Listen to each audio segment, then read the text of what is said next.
Hello സുഹൃത്തുക്കളെ, ഏവർക്കും പുതിയൊരു വീഡിയോയിലേക്ക് സ്വാഗതം. ഇന്നത്തെ വിഷയം 10th ജനറേഷൻ CPU എങ്ങനെ കോൺഫിഗർ ചെയ്യാം. അപ്പോൾ വിഷയത്തിലേക്ക് കിടക്കാം. ഇന്റൽ പെന്റിയം ഗോൾഡ് സീരീസിലെ പ്രോസറാണ് നമ്മൾ യൂസ് ചെയ്യുന്നതിൽ. 10th ജനറേഷൻ G6400 എന്ന് പറയുന്ന പ്രോസറാണ് യൂസ് ചെയ്യുന്നത്.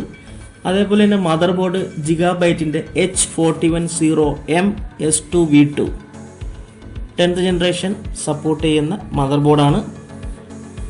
സെൽട്രോൺ പ്രോസർ മുതൽ i9 വരെ ഈ ബോർഡ് സപ്പോർട്ട് ചെയ്യുന്നതാണ്.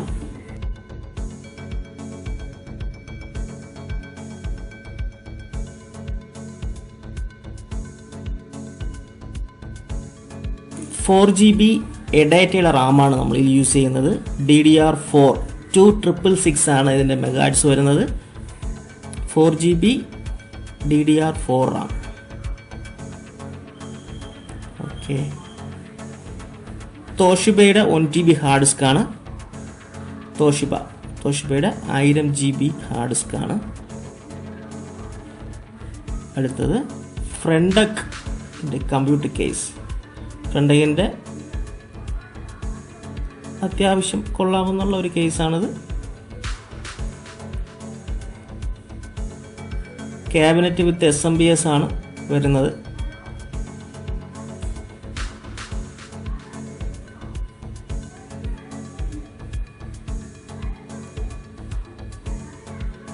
ഓക്കെ, ഫ്രണ്ട് 2 USB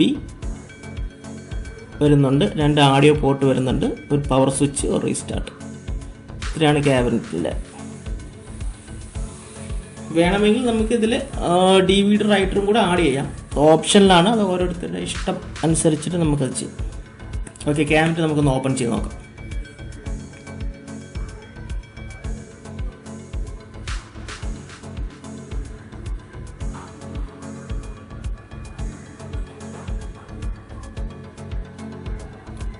ക്യാബിൻ്റെ അകത്ത് വേറെ ഒന്നുമില്ല, ബോർഡ് ഫിറ്റ് ചെയ്യാനുള്ള സ്ക്രൂവും കാര്യങ്ങൾ മാത്രമാണ് അതിൻ്റെ അകത്തുള്ളത്.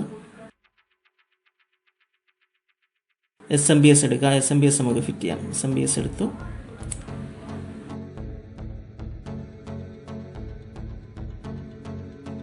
ഓക്കെ, SMBS സ്ക്രൂ ചെയ്യുക.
ഓക്കെ, SMBS സ്ക്രൂ ചെയ്ത് കഴിഞ്ഞു. ബോർഡ് എടുക്കുക. ബോർഡ് ഓപ്പൺ ചെയ്ത് നമുക്ക് അതിൻ്റെ അകത്ത് എന്തൊക്കെയുണ്ടെന്ന് നോക്കാം. മദർ ബോർഡിൻ്റെ ബോക്സ് നമുക്ക് ഓപ്പൺ ചെയ്യാം.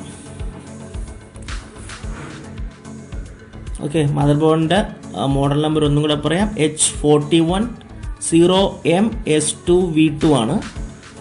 സോക്കറ്റ് വന്നിട്ട് LGA1200 ആണ്. എൻ്റെ മദർ ബോർഡിൻ്റെ പാക്ക് ഓപ്പൺ ചെയ്യുമ്പോഴത്തേക്കും എൻ്റെ മദർ ബോർഡിൻ്റെ പാനലുണ്ട്, സാറ്റ കേബിളുണ്ട്.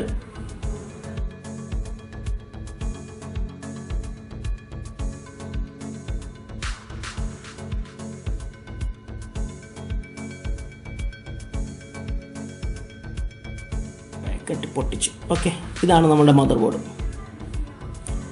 LGA1200 സോക്കറ്റാണ് വരുന്നത്. 2 മെമ്മറി സ്ലോട്ടുകളാണ് വരുന്നത്. 2 മെമ്മറി സ്ലോട്ടിലും കൂടെ നമുക്ക് 64GB മെമ്മറി ഇതിൽ സപ്പോർട്ട് ചെയ്യും. ഒന്നിൽ 32 വെച്ചിട്ട് സപ്പോർട്ട് ചെയ്യുന്നുണ്ട്. USB പോർട്ട് 2, 4, 6 എണ്ണം ഉണ്ട്. 2 USB 3യും ബാക്കി USB 2ഉം വരുന്ന പോർട്ടുകളാണ് വരുന്നത്. പിന്നെ വരുന്നതെന്ന് പറഞ്ഞാൽ സാറ്റ പോർട്ട് 4 ഉണ്ട്. ഇത് മദർ ബോർഡിൻ്റെ അകത്ത് ഉള്ളതാണ്. ഒരു ഡ്രൈവർ ഡിസ്ക്, പാനൽ.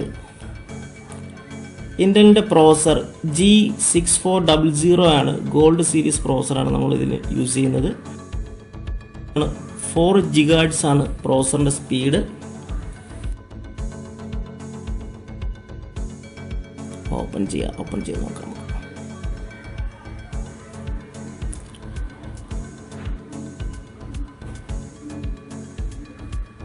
ഓക്കെ, ഇന്റലിൻ്റെ ഗോൾഡ് സീരീസിൻ്റെ സ്റ്റിക്കർ.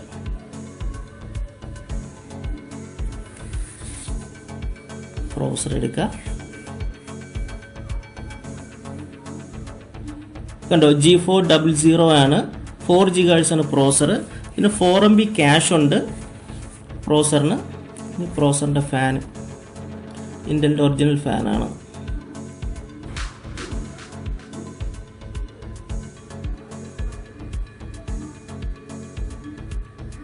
ഓക്കെ, നമുക്ക് പ്രോസർ ബോർഡിലേക്ക് സെറ്റ് ചെയ്യാം.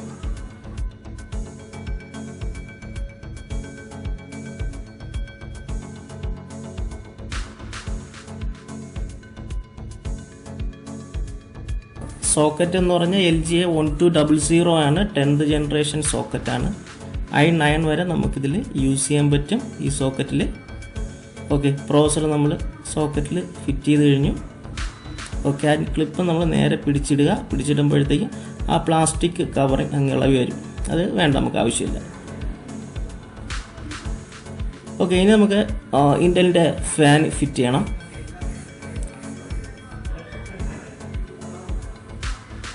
ബോർഡിൽ ഒരു 4 ഹോൾ ഉണ്ടായിരിക്കും പ്രോസറിൻ്റെ ചുറ്റുപാട്. അത് കണക്കാക്കി ഫാൻ ഫിറ്റ് ചെയ്യുക. 4 കാലും നല്ല ടൈറ്റായി ഫിറ്റ് ചെയ്ത് ലോക്ക് ഇടുക.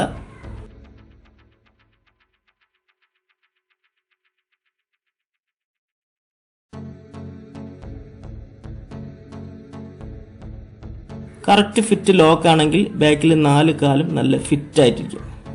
അത് പിടിച്ചു കഴിഞ്ഞാൽ അത് അനങ്ങാതെ ഇരിക്കും. ഓക്കെ, ഇനി ഫാനിൻ്റെ സപ്ലൈ കൊടുക്കുകയാണ്. ബോർഡിൽ തന്നെ നമ്മൾ ഫാനിൻ്റെ സപ്ലൈ കൊടുക്കുകയാണ്.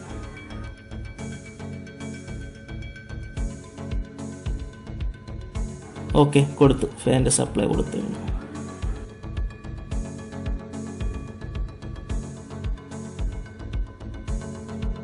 ഓക്കെ, ഇനി നമുക്ക് ക്യാബിനറ്റിൽ ബോർഡ് സെറ്റ് ചെയ്യാനുള്ള കാര്യങ്ങളെല്ലാം ചെയ്യാം. ആദ്യം നമ്മൾ ചെയ്യേണ്ടത് ബോർഡ് സെറ്റ് ചെയ്യാൻ വേണ്ടിയിട്ടുള്ള പാനൽ, ബോർഡിൻ്റെ പാനൽ വയ്ക്കുക.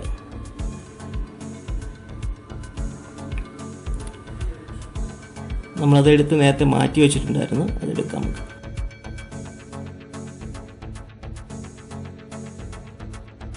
പാനലെടുക്കുക,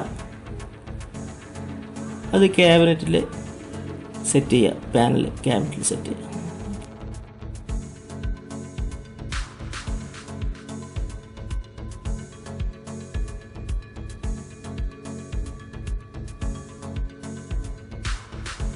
ഓക്കെ, ഇനി ചെയ്യേണ്ടത് നമ്മൾ ബോർഡ് സ്ക്രൂ ചെയ്ത് വയ്ക്കാൻ വേണ്ടിയിട്ട് ക്യാബിനറ്റിൽ സ്പേസറാണ്.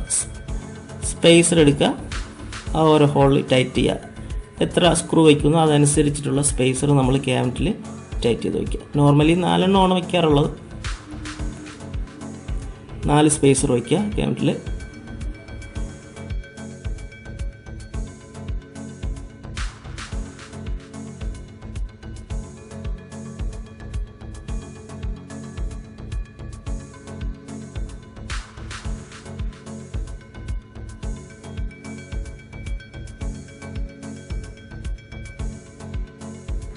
ഓക്കെ, 4 സ്പേസർ വെച്ച് കഴിഞ്ഞു. ഇനി നമുക്ക് ബോർഡ് അതിലേക്ക് വയ്ക്കാം, ക്യാബിനറ്റിലേക്ക് എടുത്ത് വയ്ക്കാം. പാനൽ നോക്കി കറക്റ്റായിട്ട് വയ്ക്കുക. ഇപ്പോൾ കറക്റ്റ് ഫിറ്റാണ്. ഓക്കെ, എല്ലാ പോർട്ടും നമുക്ക് കാണാൻ പറ്റുന്നുണ്ട്, കറക്റ്റ് ഫിറ്റിലായിരിക്കുന്നത്. ഇനി നമുക്ക് 4 സ്ക്രൂ ടൈറ്റ് ചെയ്യുക എന്നുള്ളത് മാത്രമേ ഉള്ളൂ ഇപ്പം ബോർഡ് സെറ്റ് ചെയ്യുന്നതിൽ.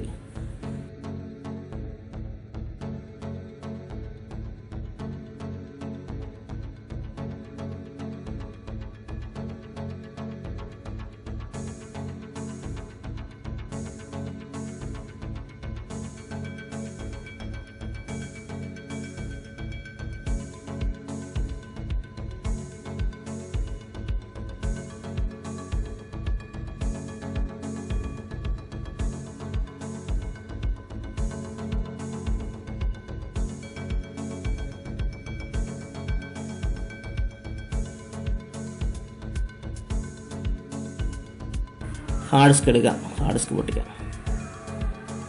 1 GB തോഷിബ ഹാർഡ് ഡിസ്ക് ആണ്. 1000 GB ഹാർഡ് ഡിസ്കിൻ്റെ പറയാനുള്ളതെന്ന് പറഞ്ഞാൽ ഹാർഡ് ഡിസ്കിൽ 7200 RPM ഉള്ള ഹാർഡ് ഡിസ്ക് ആണ് ഇതിൽ യൂസ് ചെയ്യുന്നത്. 64 MB ബഫറിംഗ് സ്പീഡുള്ള ഹാർഡ് ഡിസ്ക് ആണ്. ഓക്കെ, ഹാർഡ് ഡിസ്കിൽ സ്ക്രൂ വയ്ക്കുക.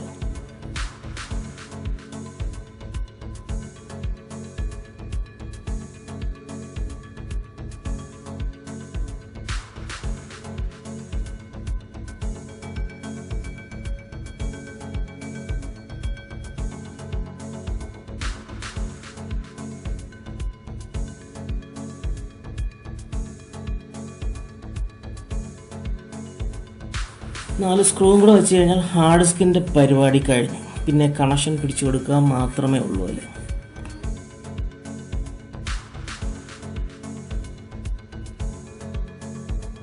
ടെൻത്ത് ജനറേഷൻ CPU കോൺഫിഗർ ചെയ്യുന്നതിന് നമ്മൾ ഇപ്പോൾ ഉപയോഗിച്ചിട്ടുള്ളത് 10th ജനറേഷൻ്റെ ഇൻ്റൽ ഗോൾഡ് സീരീസ് പ്രോസർ, അതേപോലെ തന്നെ GB മദർ ബോർഡ്, 2 എന്ന് പറയുന്നത് 4 GB RAM DDR4, 1000 GB hard disk, പിന്നെ ഒരു ക്യാബിനറ്റ് വിത്ത് SM കേസ്. ഇത്രയും കാര്യങ്ങളാണ് നമ്മൾ ഇതിലെടുത്തിട്ടുള്ളത്. അത് നമുക്ക് റാം പൊട്ടിച്ച് സ്ലോട്ടിലിടാം. എഡൈറ്റയുടെ റാമാണ്.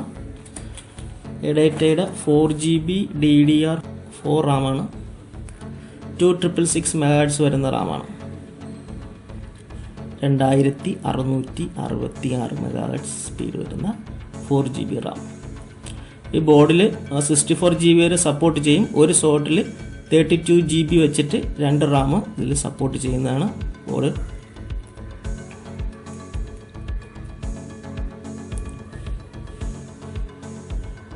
അടുത്ത ഫ്രണ്ട് പാനൽ സെറ്റ് ചെയ്യാൻ വേണ്ടിയിട്ടുള്ള ക്യാബിനറ്റിൻ്റെ കണക്ഷൻസ് എല്ലാം കൂടെ ഒന്ന് സെറ്റ് ചെയ്തൊന്ന് മാറ്റിയിടുക. ലാസ്റ്റ് കണക്ഷൻ നമുക്ക് ഇതെല്ലാം കൊടുക്കാം. Power switch, restart, power LED അതൊക്കെ കണക്ഷൻ കൊടുക്കാനുണ്ട്. വയേഴ്സാണത്. അത് ഫ്രണ്ട് പാനൽ USB-യുടെയും ഫ്രണ്ട് ആഡിയോയുടെയും കണക്ഷനാണത്. പവർ പിടിച്ചു കൊടുക്കും. പവർ സപ്ലൈ നമുക്ക് SMPSൽ നിന്നും ബോർഡിലേക്ക് പവർ കണക്ഷൻ സെറ്റാകാം.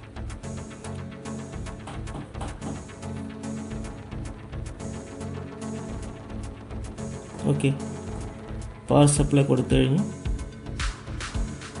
ഇനി കോർ പവർ നമുക്ക് ബോർഡിലേക്ക് കണക്ട് ചെയ്യാം.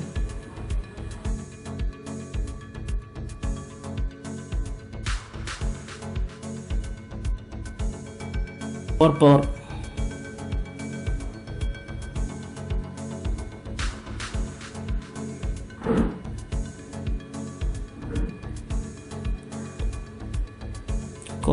ബോർഡിലേക്ക് കൊടുക്കുക.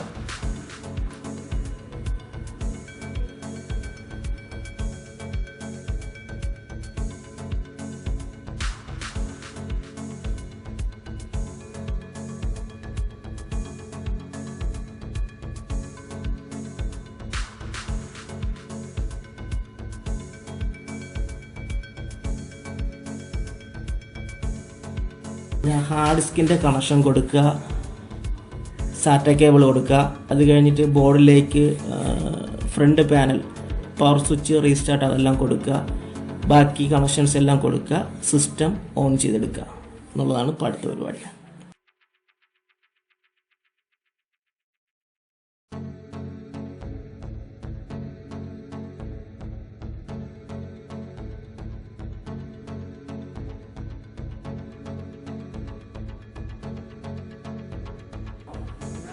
ഓക്കെ, ഇപ്പോൾ നമ്മൾ സിസ്റ്റം ഓൺ ചെയ്തു. ബയോസിൽ കയറി അതിൻ്റെ സിസ്റ്റത്തിൻ്റെ ഡീറ്റെയിൽസ് എല്ലാം കാണിക്കുന്നു. മദർ ബോർഡിൻ്റെ ഡീറ്റെയിൽസ് കാണിക്കുന്നുണ്ട്.